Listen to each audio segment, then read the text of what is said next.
Bismillahirrahmanirrahim. Assalamualaikum warahmatullahi wabarakatuh. Di situ tadi Gus menyampaikan bahasanya semua itu kehendak Allah. Nah, di dalam rukun iman yang terakhir itu ada khairi wa syarri minallah.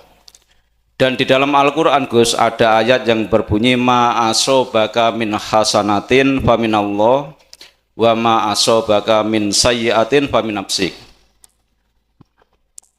Nah, pengertiannya Gus, kalau semua datangnya dari Allah, berarti maling bareng Gusti Allah sing ngersakno Gus. Tapi di situ di dalam ayat diterangkan bahasanya ada ma asobaka min sayyiatin fa min nafsik. Ma asobaka min hasanatin fa min Allah wa ma asobaka min sayyiatin fa min nafsik. Nah, padahal Gus tadi menyampaikan semuanya datang dari Allah. Nah, nek ngono nek maling, nek merampok, semuanya lah Allah, padahal di situ faminapsi Gus. Nah, mohon keterangan. Kemudian yang kedua Gus,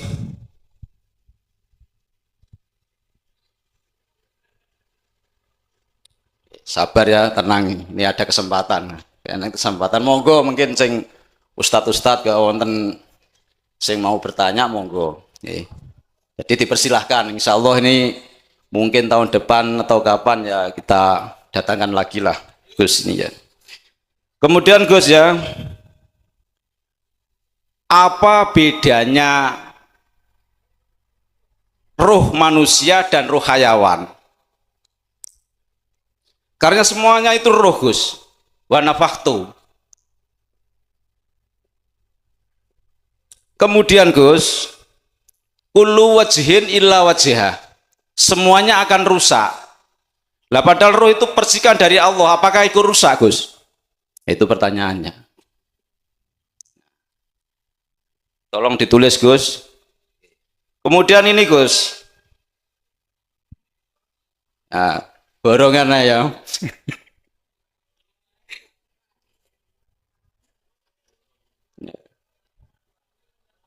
Ya monggo nanti yang berkenan wong lagi jam 8:30 ya. Ya engko lah cepet-cepet buyar lah. Ini nyantai ya. Lanjut ya. Ya insya Allah. Ada ayat Gus yang berbunyi wallahu khalaqas samawati wal ardo fi sitatin ayyamin tsumma stawa 'alal arsy yudabbirul amra. Allah Ta'ala menciptakan langit dan bumi itu 6 masa Gus. Menurut ilmu hakikat itu bagaimana? Menurut ilmu syariat bagaimana? 6 masa Gus. Masa yang pertama menciptakan apa? Masa yang kedua menciptakan apa? Kemudian pengertian dari istawa Gus. Istawa itu bagaimana pengertiannya? Nah, demikian Gus. Pertanyaan saya mohon dijelaskan.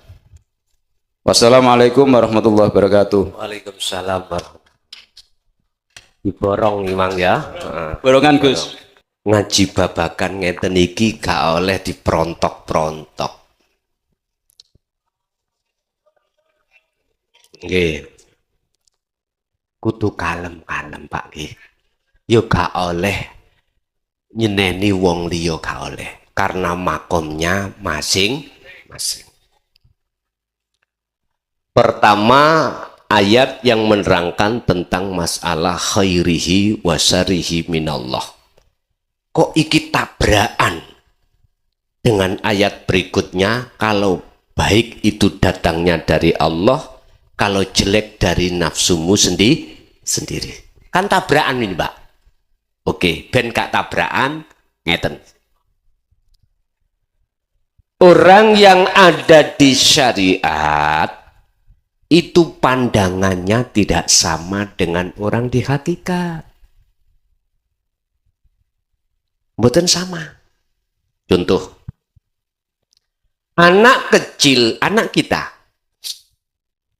ketika bermain di pinggir kolam air, sewenang Pak, kecek-kecek nih dulu, sewenang. Anak kita kecil, ketika kita sumetkan lilin api, seweneng. Itu miturut pandangan anak. Tapi kita sebagai orang tua yang sudah dewasa, bahaya. Lah ngoten nggih. Loh, gak sama toh nih? Gak sama. Mula nanti pandangan orang-orang di makom am, di makom syariah tidak boleh disamakan dengan orang-orang yang sudah di makom khos atau khawasul khawas atau orang yang ada di hakikat makrifat.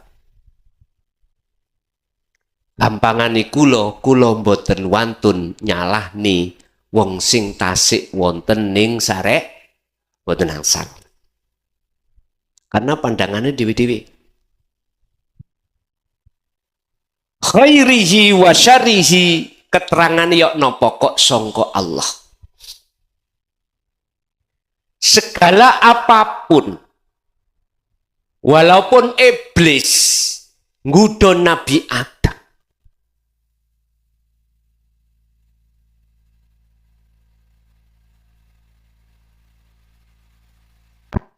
putus nggih. Berarti nek ati putus tali nang Allah, ya ora iso muni. Mboten saged. Hablum minallah. Apa tali ati nang Allah? Hablum minallah. Dikir. Nek dikire putus, ya mati. Mati. Pun. Kalem-kalem Pak nggih. Pun. Semua apapun yang terjadi walaupun iblis nggoda Adam, Nabi Adam. Jikalau tidak dapat izin dari Allah, saged iblis nggoda dhewe? Adam dalem Gusti. Awakmu pingin ana negeri surga selama-lamanya, injih. Apa kemauanmu? Kau enggak soro-soro datang. Injih. Jenengan nggih ngoten. Alastu birabbikum, jenengan dijanji oleh Allah. Betulkah aku Tuhanmu? Injih. Betulkah kau besok itu terus bersaksi hanya padaku, bercinta, berkasih mesra? Injih. Jenengan. Lalu wa nafakhtu, dan Allah tiupkan roh itu ke jasad. Proses lahir jenengan. Bayi sing ana njero weteng ora tahu nyambut gawe. Tapi semuanya dicukupi oleh Allah. Bahkan sebelum lahir disiapno Allah asiki loro monyor-monyor. Siap nih. Sampai baginda Rasul dalam Bukhari Muslim, kullu mauludin yuladu alal fitrah. Setiap bayi yang dilahirkan keadaan suci. Maksudnya suci, ruhaniah jenengan ikili. Esih makrifat datang Allah. Esih bersaksi mung datang Allah. Dereng kecampuran, belum kecampuran kesenangan dunia. Belum. Hati, ruhaniah. Tapi ketika saat akil balik, loh. Sing lanang memeti golek wedokan. Sing wedok yang ngono padha dene, tir padha irenge, sir padha seneng. Makanya Pak jenengan jangan heran ono arek SMP SMA meteng dhisik, ojo heran. Iku proses kita. Nabiullah Adam sudah dipesen oleh Allah. Sudah dijanji oleh Allah, wala taqraba hadhihi syajarah. Kau akan di surga selama-lamanya, Adam. Dengan catatan janganlah kau mendekat pohon itu.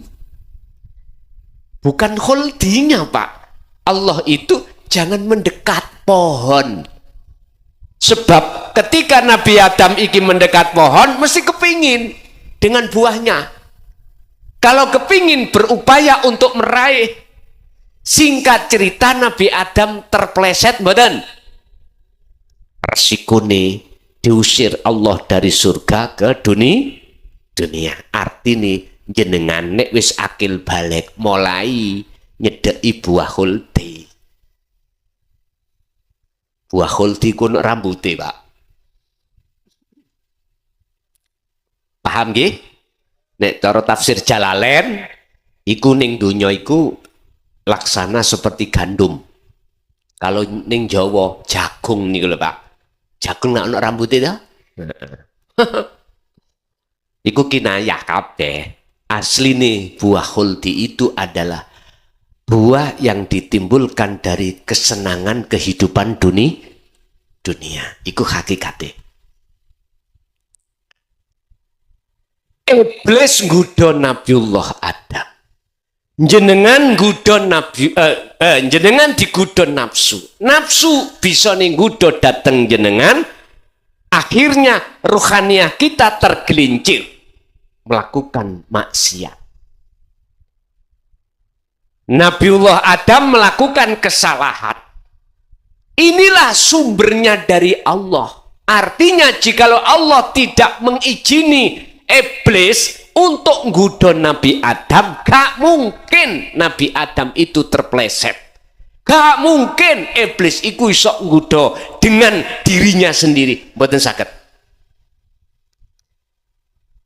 Kalau dilihat dari sini, iblis utawa nafsu salah mboten? Mboten. Ditinggal sangka sini loh. Karena iblis nafsu iku ya makhluk, jenengan ya makhluk, sifate la haula wala quwata illa billah. Sifat kita.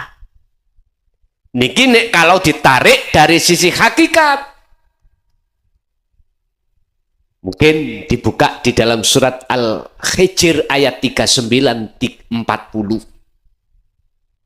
Ketika iblis iku sebelum ning dunya diusir Allah. Iblis iku minta penangguhan dua terhadap Allah, minta rekom. Dan ini legalitas standingnya terhadap kita. Apa? Satu, orang mati-mati sampai dino kiamat. Loro, akan menyesatkan Nabiullah Adam dan anak keturunan putune Nabi Adam termasuk jenengan kali kula, semuanya kepleset. Tapi ayat 40 Allah dawuh illa ibadaka minhumul mukhlasin. Kecuali hambamu ya Allah yang tidak bisa kuplesetkan. Hamba yang mana? Minhumul mukhlasin. Hamba yang kau pilih. Siapa yang dipilih? Hati jenengan inilah yang yastami'unal qaula wa yattabi'una ahsanahu. Mengikuti ajaran Rasulullah tidak hanya di syariat tetapi juga di hakikat sekaligus mengamalkannya. Ini. Jadi dilihat dari mana baik dan buruk itu dari Allah. Dari sisi aslinya, hakikatnya. Sebab nafsu atau iblis jikalau tidak diizini oleh Allah, nggak bakal kita berbuat maksiat atau melanggar aturan Allah. Kita nggih? Pun niki cek tabrakan tak terus no ayat. Kalau api iku sangka Allah, kalau jelek iku nafsik dari nafsumu. Pun Pak, maknane nafsika, diri toh, dirimu. Sampan kudu mengenal dirimu dulu. Man arafa nafsahu faqad arafa rabbahu. Buka di dalam kitab Ihya jilid 2 bab masalah kolbun, hati. Bukan hati itu sing dimaksud bukan segumpal daging, bukan. Tapi yang dimaksud hati adalah ruh. Siapa di dalam diri kita ada segumpal daging baik, maka baiklah semuanya. Kalau jelek, jeleklah semuanya. Itulah hati. Tapi bukan hatinya seperti hati ayam. Bukan. Tapi yang dimaksud al-qalbu ay ar-ruh. Begitu. Lah, nafsik, diri. Diriku ingsun. Maksudnya nafsik iki sampean duduk di tajali, jangan ditakholi. Apa takholi? Ada rasa iman aku makhluk. Nah, yang kuat. Aku makhluk yang memiliki. Aku makhluk yang berperan.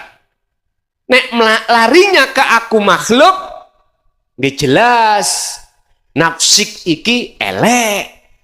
Sebab sifatnya makhluk itu adalah tidak punya daya upaya apapun, kekuatan apapun dalam hal apapun. Semuanya itu datangnya semata-mata illa billah. Kalau jenengan iki bisa memasukkan nafsik itu di tajalli Allah, maksudnya menetapkan akunya Allah, maka mohon maaf, tidak ada benturan antara ayat satu dan yang lain tadi. Berarti syaratnya jenengan harus mengenal diri jenengan dulu. Man arafa nafsahu, barang siapa yang kenal dirinya, fakot arafa robbahu, mongko yepti teman-teman jenengan akan kenal sejatine Tuhannya. Jadi kembali kepada proses tadi, kudu duwe guru akhirat, terus jenengan diwejang ilmu tauhid, lalu mengamalkan, baru mengenal diri itu siapa, nafsik itu siapa. Kalau belum kenal, ayat ini mesti tabrakan dengan ayat yang tadi itu. Itu yang pertama. Terus yang kedua, perbedaan antara ruhul insan dan hayawan. Sudah jelas di dalam syariah, manusia itu terdiri dari akal dan nafsu. Okay? Terus malaikat cuman akal, hayawan cuman nafsu. Sempurnalah kita manusia, ada nafsu, ada akal. Oke, ini babakan ning syariat. Yang ditanyakan ruh. Di dalam diri kita itu, Pak, ada dua sifat. Ada ruh hayawan. Ada rauhil kudus. Jangan diartikan di syariat rauhil kudus malaikat Jibril loh, jangan. Ruh kang suci. Ya ayyatuhan nafsul mutmainnah, irji'i ila rabbiki radiyatam mardiyah. Mana sih nafsu mutmainnah yang dipanggil oleh Allah untuk kembali kepada Allah? Niki mengke prosesnya dadine rauhil kudus. Ruh insan iku adalah prosesnya dalam thariqah, mungkin ya jenengan akan dikenalkan ruh idofi dan lain sebagainya. Kesuwen rauhil kudus, ruh yang suci. Ruh yang suci bagaimana? Ruh yang sudah tidak lagi beriman selain Allah. Dalam hal apapun, Pak. Nyun sewu, ning ngarep kula niki wonten degan. Kula ngelak, kula unjuk. Ngelak ilang badan. Oke. Ruhil kudus niku, Pak, tidak melibatkan banyu degan sing isok yang bisa menghilangkan rasa haus. Bukan. Karena air degan itu makhluk. Disebut rauhil kudus, ruh yang suci, ruh yang sudah tidak lagi beriman kepada selain Allah. Kalau masih beriman selain Allah, sifat tadi dua, basyariyah dan basyirah, inilah roh hayawan niki. Makanya Allah mengatakan ulaika kal an'am balhum adol. Bagi siapapun kalau ruhnya itu belum fitrah, belum suci, belum rauhil kudus, Mohon maaf, mereka itu seperti hayawan. Mohon maaf. Ulaika kal an'am, seperti rojo koyo. Tahu rojo koyo nggih? Oke, singkil pat nih, singkil papat nih kalau. Balhum adol, bahkan lebih nemen. Ini posisi sifat ruhaniyah kita masih sifat ruhaniyah, sifat basariyah yang munculkan sifat nafsu nafsiyah dan amaroh. Makanya jenengan ini, nah umpama si kak cocok moring-moring pun ngingati amaroh. Hati-hati. Ruhaniyah kita masih berwajah hayawan. Harus kita sucikan. Masuklah dalam sifat basiroh ini. Di situ ada lawamah dan mutmainah. Keempat nafsu ini Pak, yang terkelompok menjadi dua kelompok di dalam sifat basariyah dan basiroh, di dalam ruhil kudus, ruhil hayawan dan ruhil kudus, bentino niki perang Pak. Siji ngejak lali nang Allah, siji ngejak iling nang Gusti Allah. Bagaimana mungkin sifat basiroh dalam diri kita akan menang mengalahkan sifat basariyah? Lawang basariyah niku lemu, getot, fitness. Lah sedangkan basiroh kita ngeyeyet, kurus seperti datuk. Mari dicekel, dipetik, dikeplek. Makanya di dalam setiap aktivitas apapun, terutama ibadah, nafsu mesti minta bagian. Apa bentuknya bagian? Jenengan kali kula ngaku-ngaku yang melakukan kita.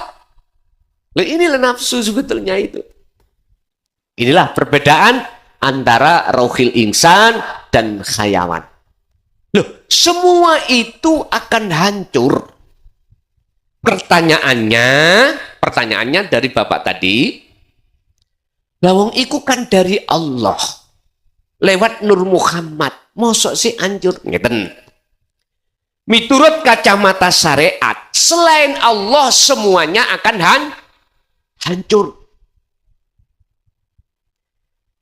Tapi kacamata hakikat, berhubung jenengan sudah duduk di akad, selain ini sudah nggak ada.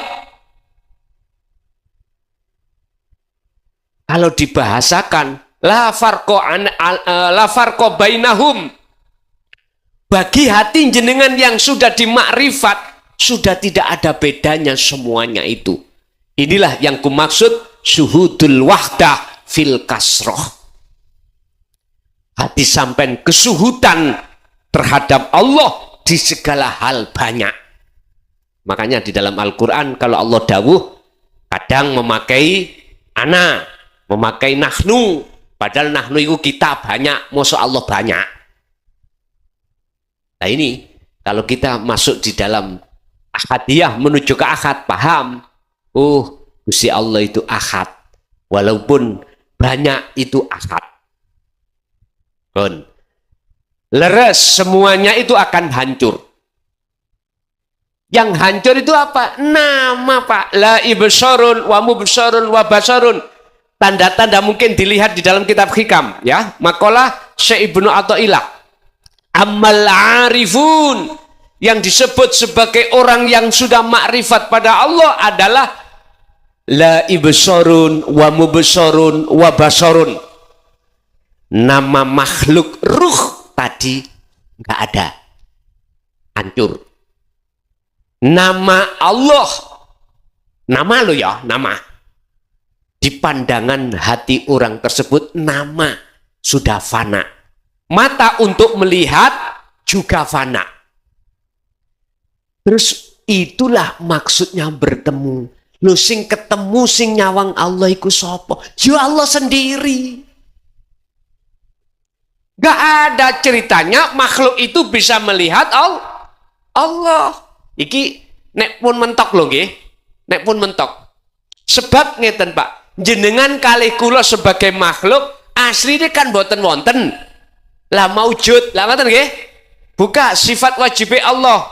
20 itu pertama adalah wujud. Iku sebagai sifat Allah. Lawani wujud adam, tidak ada. Iku menjadi sifat wajib kita. Bagaimana mungkin perkara yang tidak wujud hakikate iku bisa melihat yang wujud? Terus yang melihat yang wujud siapa? Ya yang wujud. Makanya jenengan nek kholwat mengke lo ya. Sok kadang ketemu sampean dewi.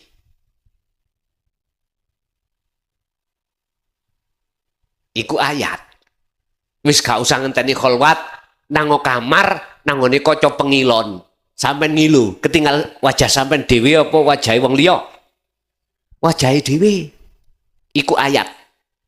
Artinya yang bisa melihat Allah yang wujud itu yang wujud sendiri. Gus tambah bingung aku nih.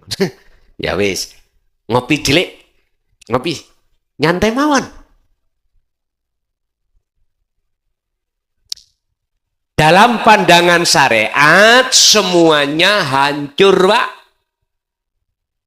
Karena kelebu makhluk sing ora hancur cuman Gusti Allah. Mungkin enek sejarah, tapi ono sing dilalekno. Malaikat Israfil iku dikongkon nyelompret pertama. Tujuannya membunuh seluruh makhluk kecuali Israfil dengan Allah. Makhluk kabeh hancur, gunung hancur, kabeh hancur. Lalu Allah ngongkon Israfil, "Fil, sebulan maneh pisan kas kanggo mateni awakmu." Lah ngoten nggih. Disebul Pak, pret mati. Sebulan ketiga kan mati semuanya, ya dah. Tapi ono sitok sing lali jenengan. Nanti ya tak tutuno. Sebulan ketiga sebelum disebul Allah menghidupkan malaikat Israfil dikongkon nyelompret maneh untuk menghidupkan, membangkitkan seluruh umat manusia. Tadi satu yang keliwatan Pak, selompreti. Nggih mboten? Nyelompret kedua kan masih ada untuk mematikan Israfil, tapi gak diterangkan selomprete iki. Mangkane kencrit.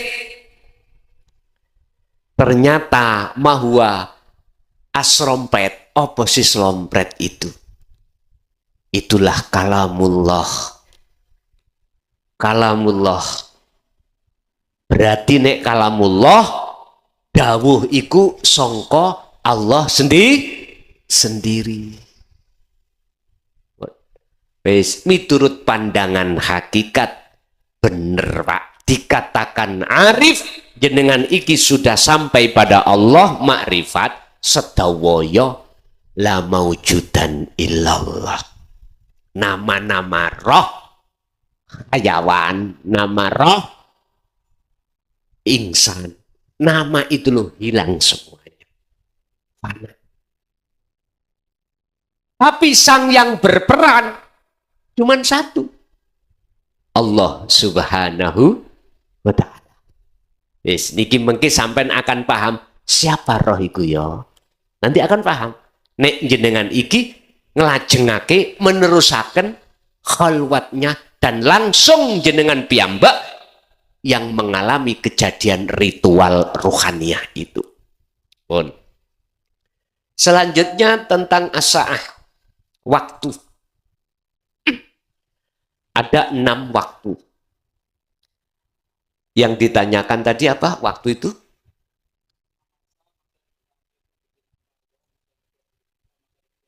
Oh ngoten, pun. Kulon jelasno masa pertama sampai ke-6 sampai subuh detail boten mari. Pun ngeten. Iku ono hubungane kalih surat Al-Asr. Wal asri innal insana lafi khusrin. Demi masa.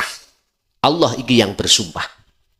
Innal insana sak temene akeh menungso iku lafi khusrin, di dalam kerugian besar. Masa 6 ini Allah bagi menjadi 2, masa di mana jenengan lalai sebab sifat basariyah pada Allah. Yang kedua, masa di mana hati sampean iku gak lalai ingat terus pada Allah lewat sifat basirohnya. Demi masa, banyak di antara manusia dalam kerugian besar. Waktu sholat, luarnya sholat, hati selalu lalai pada Allah. Dan itu juga yang menciptakan dan yang menghendaki juga Allah. Disebabkan alasan, mohon maaf, asbabun nuzulnya, disebabkan karena kita sami'na wa asoina. Ngerungokno ajaran dari Allah, mlebu tangan metu kuping. Yang basiro, Allah mengendaki dalam rohanian jenengan selalu ingat pada Allah. Walladzina yadhkurunallaha qiyaman wa qu'udan wa ala junubihim. Nggak bisa sampai niki dengan berdiri untuk mengingat Allah, ya dengan duduk. Nggak bisa duduk sebab dengkeen, ya berbaring. Punlah Gusti Allah itu selalu berada dekat panjenengan kali kula. Yang terpenting bagaimana menciptakan hati ini merasa Allah itu selalu memandang kita, Allah selalu dekat pada kita. Saya katakan itu gak mudah. Tapi itu kalau jenengan biasakan akan menjadi mungkin yang pernah belajar ilmu sejati, tolong. Mbah-mbah niki dulu. Jenengan ada dibimbing dzikir rasa. Ya. Rasa iku sak jeroning ruhaniah jenengan. Sak jeroning ruhaniah ana cahaya, sak jeroning cahaya ana urip. Kalau bahasa kitabnya, di dalam ruhaniah itu ada iman. Iman yang benar sebetulnya itu. Olehnya tidak benar karena ada campur tangan nafsu di dalam diri kita. Iman disebut ihsan atau hakul iman. Ini kalau diteruskan akan bertemu cahaya. Cahaya yang dimaksud adalah nurun ala nurin yahdillahu linurihi mayyasha. Surat An-Nur ayat 35. Allah mensiapkan cahaya makrifat pada hamba yang dikehendaki saja. Siapa hamba yang dikehendaki? Itulah hamba yang fattabi'uni, kata Rasul, yang mengikuti saya. Setelah cahaya itu didatangkan, maka gelap itu langsung hilang. Kalau nggak percaya, sampai masuk kamar. Matikan lampu itu. Yang terjadi adalah kegelapan. Jenengan tidak akan pernah bisa melihat apapun. Tapi ketika saat lampu dinyalakan, cahaya datang, saat itu juga kegelapan akan Allahu waliyul ladina amanu yukhrijuhum minadh-dhulumati ilan nur. Barulah akan ketemu hidup, barulah jenengan akan dikatakan amal arif, yaitu orang-orang yang dimasukkan Allah dalam golongan orang yang dipilih. Jadi tinggal kita diposisikan di zona lalai atau zona ingat. Bon. Mustawa, istawa, iki maksudnya apa? Kesadaran mutlak jenengan kali kula sebagai makhluk. Makhluk itu apa tah? Makhluk itu nggak punya sifat wajib Allah. Tadi saya katakan la haula wala quwata. Dulur kula sing wonten lebet ilmu sejati iku diwurui salat daim. Meditasi sing tujuane untuk mencapai kesadaran penuh. Apa? Kesadaran bahwasanya diri kita itu adalah makhluk sifate makhluk seperti patung ora iso obah, isoe obah sebab diobahke Gusti. Nek ilmu sejati ya jawaban urip. Lho ngono lho iku bahasane. Bapak Ibu hadirin jamaah rahimakumullah. Ketika Rasulullah di dalam surat Al-Isra ya, ayat 1 menerangkan istawa mustawah Sidratul Muntaha, itu sebetulnya adalah kesadaran penuh ruhaniyah sampeyan bahwasanya kita itu bukan siapa. Kita itu tidak ada. Yang ada cuman Allah. Nah, untuk mencapai istawa di situ, bahasa Rasulullah Sidratul Muntaha nyun sewu, harus sampai lakukan zikir 24 jam. Harus. Baik dikala jasmani repot urusan dunia atau tidak, wa minal laili fasjud lahu fasabbihu lailan tawilan. Dengan malam yang panjang, gunakanlah hatimu selalu berzikir datang Gusti Allah. Iku mengkesing didik carane zikir iku guru akhirat panjenengan. Ngaten ndak iki? Dangu Pak ngajine niku gak trimo sak wulan 2 bulan. Memahaminya aja nggih susah. Makanya zaman dulu dengan sekarang beda. Kalau sekarang bahasa yang disampaikan tentang ajaran dinut tauhid terang-terangan. Nek dulu isyarah Pak. Isyarah. Kula mawon tahun 76 saking ngabah iku piye? Tondo yen awakmu ketemu gesang, awakmu bakal eruh susuane angin.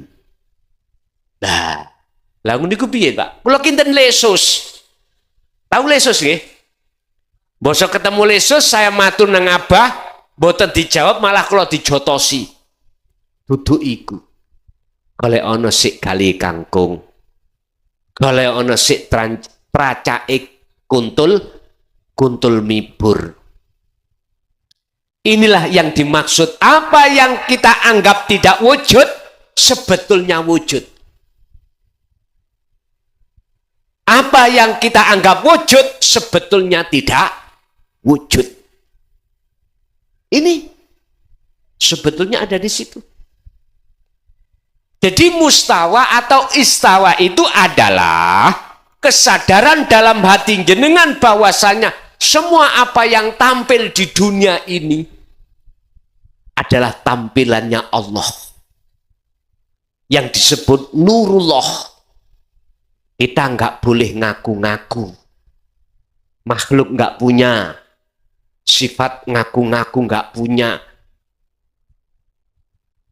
Mengapa kita kok malah kebalikannya? Karena jawabannya cuma satu, kita belum punya guru akhirat. Pun, nak singkin cerit? Pun, cukup? Oh niki, tes pundi? Lah niku atas wonten ngeten. Monggo sinau bareng-bareng nuwun sewu. Nuwun sewu Gus, saderenge kula niki tiyang bodho dados tangklet. Akeh dosane, kepunten. Dados nuwun sewu. Kula niku wau mirengaken akhire emut dawuh. Wa ma khalaqtul jinna wal insa illa liya'budun. Terus pundi artosipun intinipun Gusti Allah dawuh, aku mesti niku Gusti Allah. Allah tidak menciptakan jin dan manusia semata-mata hanya disuruh atau diutus untuk mengabdi kepada Allah Subhanahu wa taala. Nah, nek misal nuwun sewu kita kula ki ambak niku wau bidal saking griya kok mboten kula niati ibadah nglaksanaken perintah Gusti Allah niku berarti cara hukum pripun? Paham nggih? Nggih. Nomor kali Sakniki wancine sekedap malih kan musim haji nggih, haji. Nah, haji niku cara hakikatipun niku pripun? Nggih, walaupun mangke dos pundi saene jenengan kalau ndherekaken mawon penjelasanipun. Yang selanjutnya anak soleh.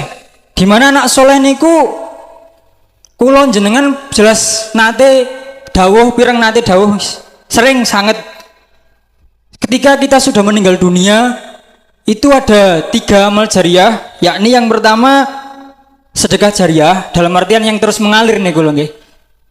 Pertama sedekah jariah, yang kedua ilmu yang bermanfaat, dan yang ketiga anak yang soleh.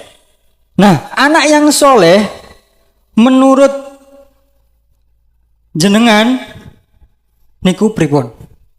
Nggih. Dan yang terakhir non sewu terakhir ingkang dimaksud zuhud. Amargi niku wau bahas tentang zuhud niku pripun? Niku mawon saeng kula ngapunten saestu kula tiyang bodoh dados tanglet. Saestu. Allahumma fiq ila qomitorik. Assalamualaikum warahmatullahi wabarakatuh.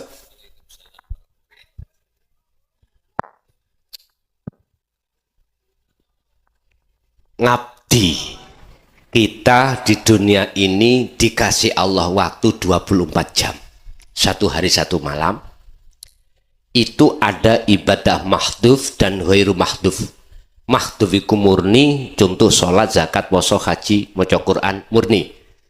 Yang ghairu mahdhuf, yang tidak murni, kerja dan lain sebagainya. Oleh karena baik di dalam masjid, sholat, apapun, dan di tengah-tengah kerjaan di situ juga ada Allah, maka wajib jenengan iku menyembah ngabdi. Bahasa ngabdi miturut hakikat jenengan iki sebagai yang menyaksikan wajib tahu siapa yang disaksikan. Inni wajjahtu wajhiya lillati fator samawati wal ardo hanifan.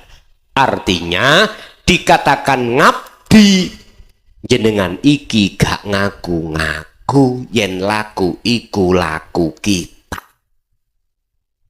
Tapi harus netepno laku yang ada pada diri kita sumbere dari Gusti, ya urip iku sing ana awak jenengan. 1. Haji hakikate. Labbaik Allahumma labbaik, labbaik la syarika lak labbaik. Jenengan iki dipanggil Allah untuk bertemu Allah. Kebanyakan ning kono ketemu watu kotak papat. Secara jasmani syariat benar sudah, karena kiblatnya kita sebagai umat Islam, Ka'bah itu ada di Mekah, makanya di masjid imamane mesti ngadep ngilen. Jasmani wis bener. Cuman maksud daripada la syarikalak, Anda bisa datang ke sana bertemu Allah manakala tidak menyekutukan Allah dengan yang lain. Artinya apa? Tetap melebu ini wajah Tuhan, dia ku hadapkan wajah ruhku kepada wajah Allah. Berarti jenengan kedah hati iki makrifat dateng Gusti Allah. Sebab sing diundangi dikatakan benar manakala ketemu ambek sing ngundangi. Jelas nggih? Wis hakikate iku. Terus anak soleh, awaladun solihun yada'ulah. Dari bahasa as-sunnah hadis Rasulullah ini 3 perkara yang tidak pernah putus, termasuk anak yang soleh. Anak soleh itu anak yang mana yang bisa menolong orang tuanya. Padahal dalam ayat wa malahum min nasirin, di situ itu tidak ada pertolongan kecuali datangnya mung dari Gusti Allah. Kok ono anak soleh? Inilah Pak, anak soleh. Soleh itu bagus. Bagus maksudnya indallah. Ruhaniyah anak ini sudah mencapai tingkatan makrifat. Sebab hanya dialah ketika dia kirim dungo, dia nggak ngaku-ngaku yang bisa kirim awake, tapi sing kirim Gusti. Nah, Niku jaduke engko ngoten. Tapi niki dereng saged diterima syariat lho ya. Nggal titik kabeh kono prosesi. Ndamel OT gak langsung dadi wonten tepung, wonten terigu, wonten gaplek, wonten wortel dan lain sebagainya. Semua ada proses. Makanya jangan dilokne sing lagi proses, dia itu masih menuju.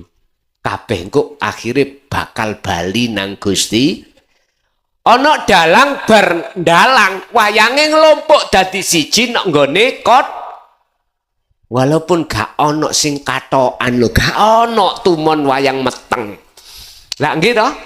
Mun sampean tafsir dhewe. Terakhir juhud. Apa sih juhud? Yakfur bitaghuti wa yu'min billah. Wa may yakfur bitaghut wa yu'min billah. Al-Baqarah 256. Barang siapa yang hatinya meninggalkan selain Allah, itu lewat dzikir tadi, maka wa yu'min billah, dia hanya beriman dan ketemu Allah, itulah zuhud. Khalwat yaitu hati tinggalkan perkara selain Allah. Untuk apa? Untuk hati bertemu Allah. Nek ulama masyayikh dulu Mbak meninggalkan bahasa niki dohir sak batini, bojo ditinggal, anak ditinggal nang guwa, nang di mawon, nang nggon papan sepi, menungso ditinggal. Makane akeh sing ngarani, lho cak min gendeng reng. Lah ngoten nggih. Padahal dek iku belajar gendeng nang Gusti Allah. Saking rindune ati ingin berjumpa dengan Allah, ditempuh koyok ngoten niku. Pun iku makna zuhud. Wis entek pun ngoten mawon. Godhong godhoh telo, godhoh gedang. Godhoh gedang, godhoh telo, titik dang padha krasa. Dene mengki isih kurang, monggo lintu waktu mengke saged disambung kembali. Bapak Ibu, itulah apa yang telah Allah berikan pada kita. Walaupun paham gak paham, mudah-mudahan jadi ilmu ingkang barokah, manfaat terhadap kita dan keluarga kita ila yaumiddin, dan mudah-mudahan kita digolongkan Allah sebagai golongan yang solih dan solihah. Lahumul Fatihah. Alhamdulillah telah kita simak bersama kajian dari Kiai Haji Mukhlason Rosyid, pengasuh Pondok Pesantren Miftahul Ulum Jaya Baru, yang tepatnya beralamat di Jalan Perjuangan, Dusun Glonggongan, Desa Sumbertebu, Kecamatan Bangsal, Kabupaten Mojokerto, Jawa Timur, yang menekankan pendidikan holistik yang fokus pada ilmu tauhid dan tasawuf. Beliau juga menekankan pentingnya mempelajari Islam secara mendalam, tidak hanya aspek lahiriah saja, tetapi juga secara batiniah. Beliau juga mengajak para pendengarnya untuk mempelajari Islam tidak hanya secara tekstual saja, tapi juga memaknainya secara spiritual. Semoga kajian-kajian dari beliau bisa kita petik hikmah dan manfaatnya, sehingga membawa keberkahan kepada kita di dunia dan akhirat. Amin ya rabbal alamin. Akhirul kalam, wassalamualaikum warahmatullahi wabarakatuh.